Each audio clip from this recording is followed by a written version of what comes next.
in the 21st century. Hard-working people working hard for you and me. Moving higher, time and time again. Through the years you'll find us here. Moving higher.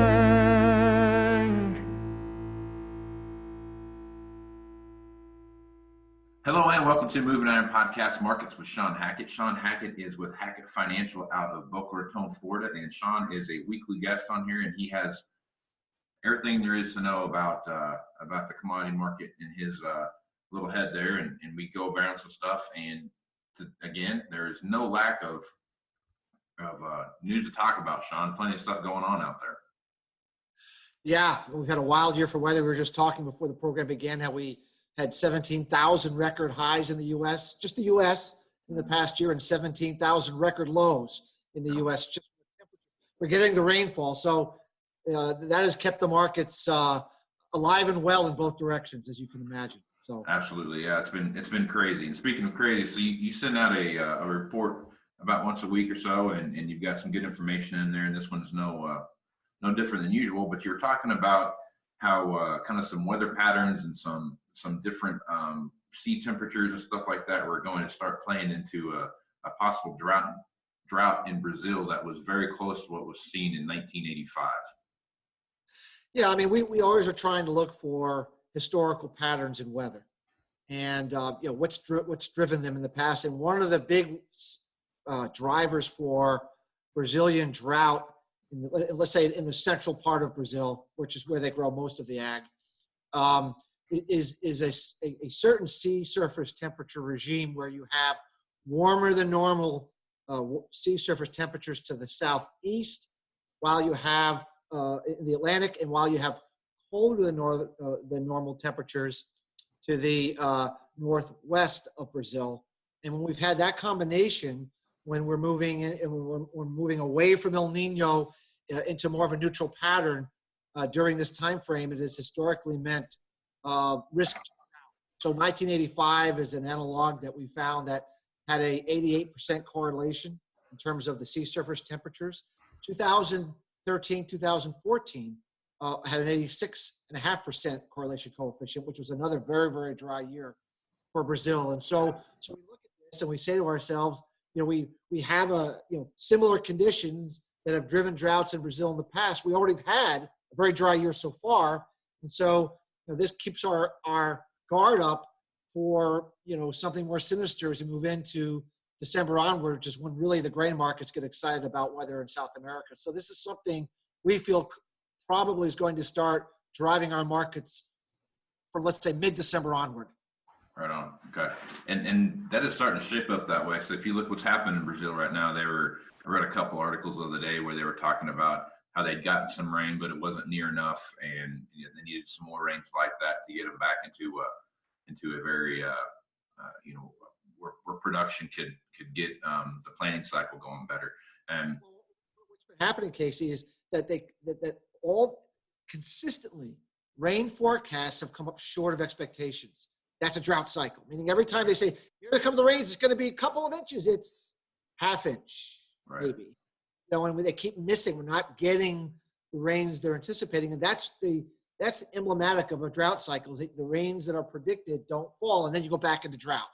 And so we're having another couple of weeks of rain that are supposed to come, and based upon what has been the history thus far, we think it'll help a little, but we don't think it's going to be any kind of a major change to. And interesting enough, yesterday, Brazilian government came out and downgraded production potential for Brazil corn significantly due to lower planted acres expected due to drought and due to lower yields due to drought. And it was a pretty significant decline of a couple 100 million bushels from what their original forecast had been. So we're already seeing some estimates starting to go down already, and we haven't even gotten into the end of the cycle yet. Yeah, and it's stacking up to look like kind of a messy situation. Like you said, even though they're getting rain, they're not getting what they're supposed to. So that is a drought situation, no doubt about that.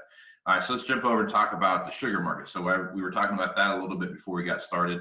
And you're talking about frost in Louisiana, and I read a couple articles. I can't remember where I read them at. It might have been AgWeb, but I'm not for sure. But they were short the number of acres that they could produce in Louisiana, and I don't remember the number off the top of my head, but it's something like between 300 and 400 bucks an acre that they had to come up with, and nobody has any beets to fill those contracts with. So talk about the sugar market we see over there, and it has been rough growing out here with sugar beets out here.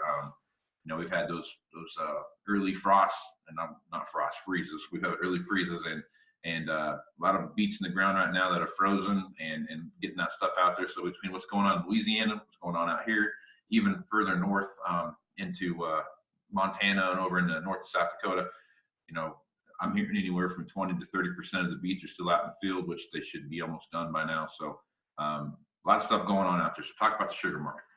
Well, I think people don't really know. I mean, here in Florida, we have actual sugar cane farms that produce sugar, but I don't think people really understand that the majority of the sugar in the United States comes from sugar beets. Right.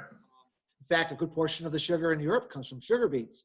A good portion of sugar that comes from Russia is from sugar beets. I'm not sure everyone really understands how important sugar beets are to sugar supply, and so now we're finding a situation where what's normally, sugar beets are pretty hardy crop, pretty hard to hurt them. We never really worry about it too much. The U.S. is we always produce what we need. We don't really need to worry about anybody else. And now we have this situation where, our production is going to be not off by a little, but off, substantially, 20, 30% in some areas. And it's now expected that we're going to have to actually go and try to buy sugar in the international market. We don't do this very often. Maybe count a couple of times over the last 30 or 40 years, we've had to buy sugar from the international market to meet contracts. But that's the way it appears with what's going on with this very early start to the winter, which we had talked about would likely take place. We're going to have to go buy sugar, and to the extent that we were already dealing with a second year of a deficit in global sugar market.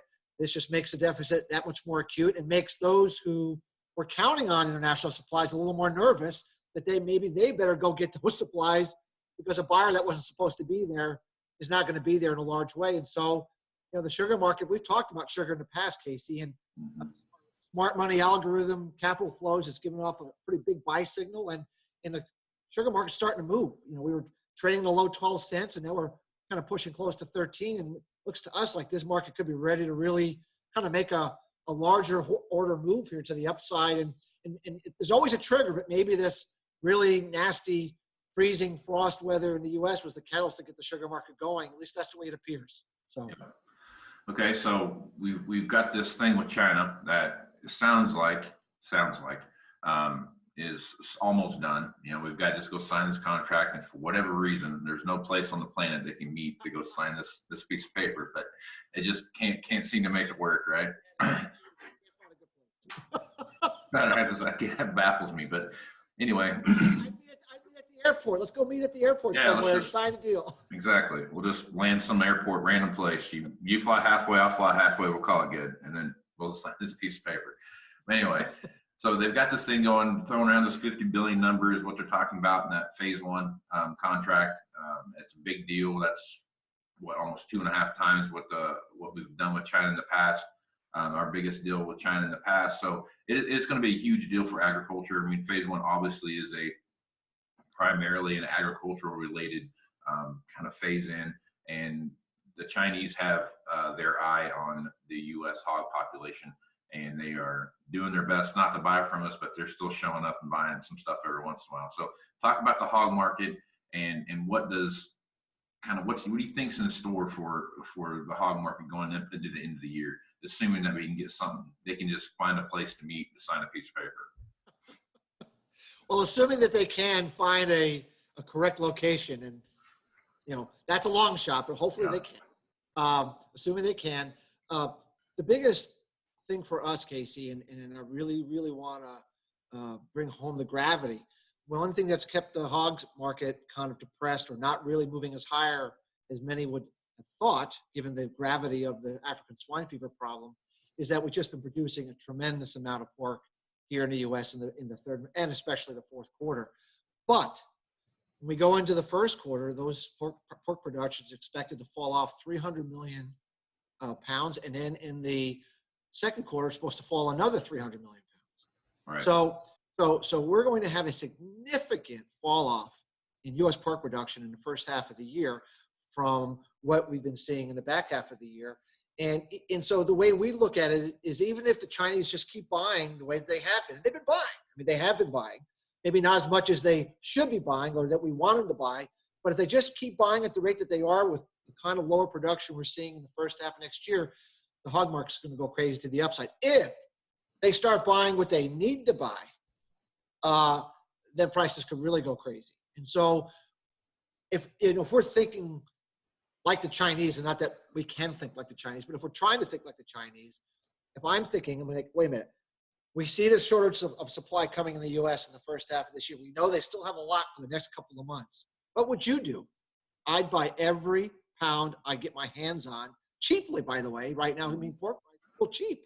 Right.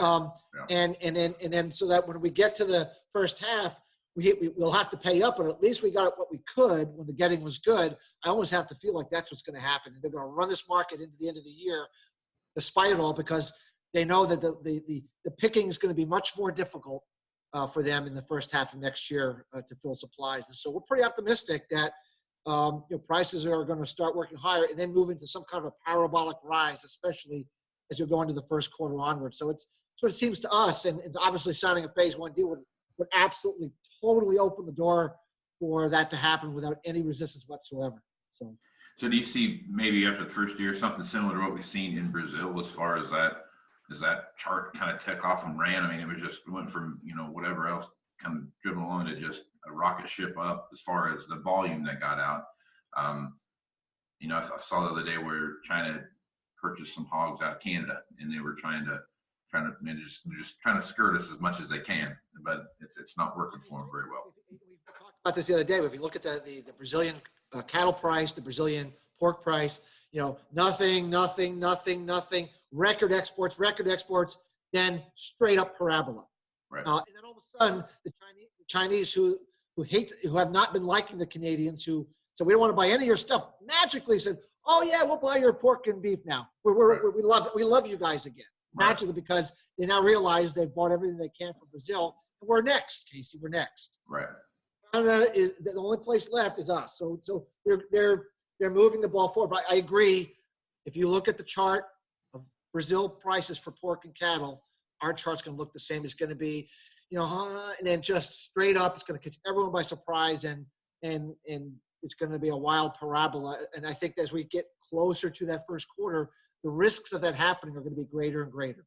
So okay, so that's my next question I had for you was on the beef marketplace. When you look at what's going on there with the rebound that they've had since the Tyson fire in Kansas and what we've seen there, and their rebound plus some, and they're starting to see some of those packer margins are still pretty high, and guys are still complaining about that, and rightfully so. They're starting to make some money on the producer end of it.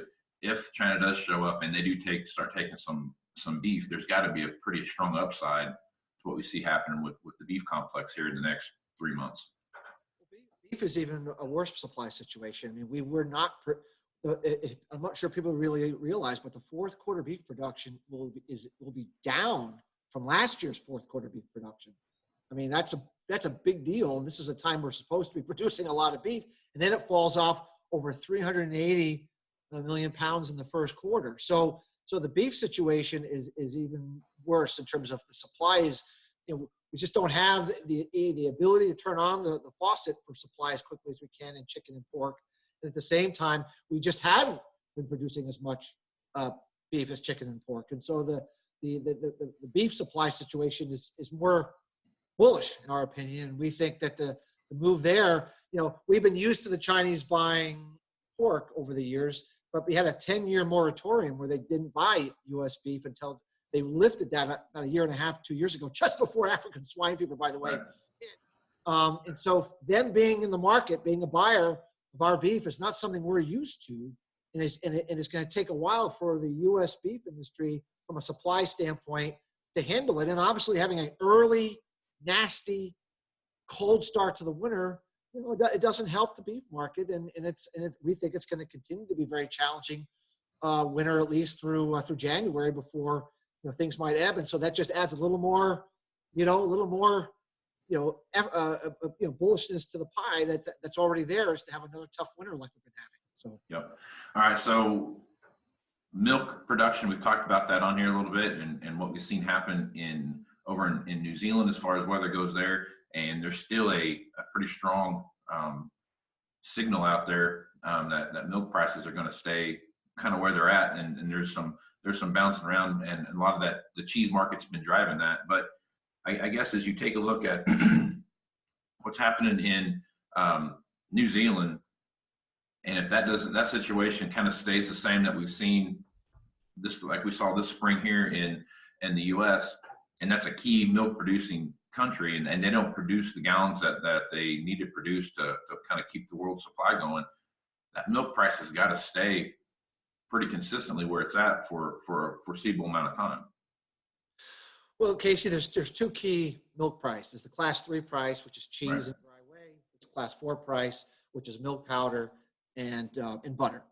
So what's happened is the class 3 price is the one that's really had a wild ride because of the cheddar price going crazy and U.S. production being poor and all the things that we've talked about in this program in the past. And so the class 3 price has gotten, it's been the leader. But the way the yin and the yang of the milk market works, if one's the leader and gets too high, then the other one plays catch up. And so where we are at now is we think that the class 3 market's probably $20 is probably going to be a tough price to get through. But the class 4 market we think could really take off because we think the milk powder market is really what New Zealand sells to the Chinese and the rest of the world. They're really the dominant milk powder exporter during this time of the year. And if they can't sell those milk powder exports, then the milk powder price takes off and the class 4 price takes off. Even if the butter price is flat, if you run the milk powder price higher, the class 4 price takes off. So we think it's going to be more of a class 4 story over the next 3 or 4 months than a class 3 story as class 4 kind of catches up. Of course, farmers get paid on sort of a combination of both prices. So what's good for one, it'll help everybody to have a class 4 price take off now. But we do think if we're looking at where we focused on right now, think milk powder, think class 4 price starting to move. And that's actually what's been starting to really take off here in the last couple of weeks has been the milk powder market. So. Right on. Okay. All right. So let's jump over and talk about corn and beans.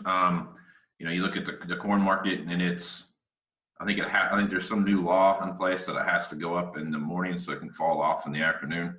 But it just seems like that's what it's been doing. But talk about what's going on in the corn market. There's just this huge fluctuation that we see. I mean, intraday highs, intraday lows. I mean, it's just back and forth all over the place. Talk about what's going on in the corn market right now. Well, I think everyone's scared to death that we don't have the crop that we think we have, or that the USDA thinks we have. Right. But at the same time, everyone's scared to death because they look at the exports, which have been so bad, Right. and they look at the ethanol, situation, which has been so bad, and they go, how bullish can we be with that demand profile? And so the market, when it gets excited about supply, it moves up, and it gets depressed about lack of demand, it falls down. And so we've been stuck in this, back and forth. As you said, we rally and we fall, and we rally, and we just can't seem to get any headway beyond 390, 395 on that upper level range, and then we fall back down. And so either USDA has to come to Jesus moment and change their view of production being down far more than they've been willing to, or we need to see exports picking up, and or both. And we actually think both are likely to happen between now and January. So yeah, I talked about this last night on the Wednesday show, and I think the USDA is going to have to eat a big pile of crow, man. They've done. You see every report comes out that they kind of ratchet back something a little bit here, a little bit there, and whether it's supply or whether it's the overall harvested acres or bushels per acre or whatever it is, they kind of just take it back a little bit at a time. And I just don't see the crop out there. And I talk to people all over the country just like you do. And from who I talk to and what I've seen and what I've read and everything else, it just doesn't seem like the corn bushels are going to be there that the USDA said by a long ways. I just feel like they're going to be way off. Well, let's just put it in perspective. For argument's sake, half the corn crop's been harvested. Okay, and those are going to be your best supplies. I mean, those are the supplies that were more south and, better. And of course, as you go north and Dakotas and Minnesota and everything, then it's going to be worse. So despite half the crop or more than half the crop being harvested, our cash basis levels are extremely, extremely unusually high and surging for this time of the year. And so to me, that says that if they're doing that with the best already behind us in terms of production numbers coming in, what's going to look like when we go through the back half, which is going to be a really nasty stuff and some stuff that probably won't even get harvested at all because it's not even worth getting. You know what I'm saying? Yep. So we look at the cash basis and we put a chart in our report that went over a long-term history of the corn cash basis, going back 30 years. And we've moved into very unusual, rare territory that whenever this has happened before, it has been an incredibly strong long-term buy signal that the corn price is ready for not just a 1 month move, Casey. We're talking about like a multi-year move to the upside. It's a rare. We haven't had one in a long time, almost 10 years, but we just triggered it here in the last month on a cash basis standpoint. So to us, that's a wake-up call about get ready. Things are about to change.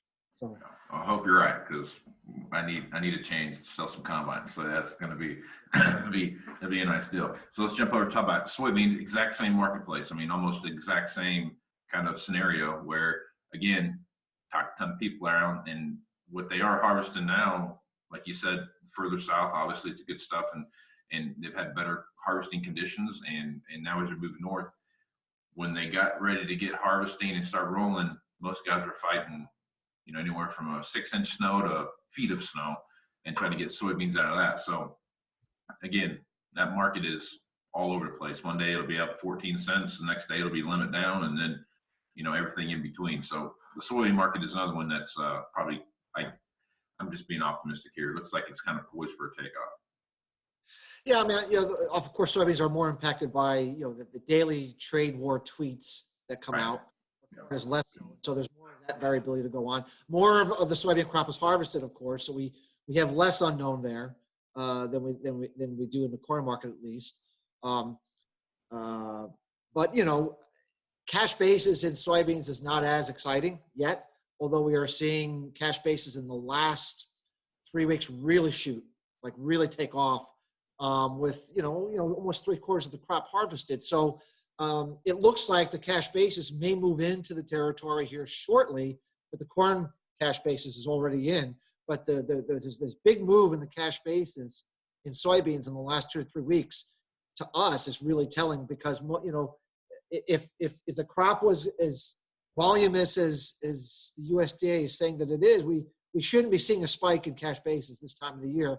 It also means that we're probably still getting some good demand from China as well. So cash basis to me, futures markets lie all the time. The USDA lies all the time. The cash market tells the truth all the time. So that's why we like to focus on that cash market because it's a real buyer and real seller making a real economic decision. And that market knows exactly what's going on. And when that market starts to do something unusual, like we're seeing now, we pay attention and it tells us to get our bullish caps on, to get ready that this correction we're in, whenever it ends, and it probably ends sometime later this month, if we had a guess, it's going to be a pretty important low that's going to be set off by a pretty good rally from here. So we're getting ready for an important turning point here, we think.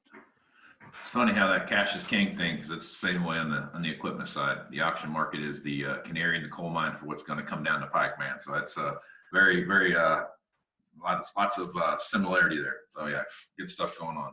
All right, Shawn, plenty of stuff happening, man. If folks want to reach out to you and see what you guys can do and also take a look at what you guys have to offer, what's the best way for them to do that? Our website at Hackett, Hackett, advisors.com.